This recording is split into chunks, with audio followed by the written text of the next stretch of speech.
আমগত চাল কিনতে হয়, সারা তো চাইলের হিসাব বুঝে না। অনলাইন ক্লাসের মধ্যে অনেক স্টুডেন্টের উইক হয়ে যায়। দেশে 20 কোটি মানুষ, 1 কোটি মানুষ ঘুমায় আর খায়, আর 19 কোটি মানুষ শ্রম দেয়। আপনি সব করে হালাইছেন, কোন জায়গায় কী করবেন? আপনার আগে মাথারে করেন, ওয়াশ করেন, তারপরে মানুষের আই ওয়াশ করেন। যে না কল্যাণ করতে হবে ওখানে, আপনি কল্যাণ করলে নিজের যদি পকেটে পড়েন তাইলে কল্যাণ আশা করা যায় না। এইটা রাজনীতিবিদের কথা, আমার কথা আমি বলতে পারি না। কারণ কি বলতে পারি না? আমি তো রাজনীতি করি না। আমি কমু যেটা সঠিক, কারণ আমার কালকে চাল কিনতে হইব, আরেকজনের তো চাল কিনতে হবে না, চাল দিয়া যাব। আমরা তো ড্রাইভিং করি, আমরা তো দেখি যে সারগো চাল দিয়া যায়, আর আমগো তো চাল কিনতে হয়।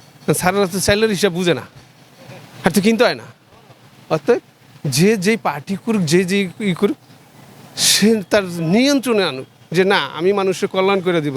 একটা জিনিস বলা যায় যে বাংলাদেশে যে এত কিছু হয়েছে, এর মাঝখানে আমাদের অনলাইন ক্লাস শুরু হয়েছিল। এখন অনলাইন ক্লাসের মধ্যে অনেক স্টুডেন্টের উইক হয়ে যায়।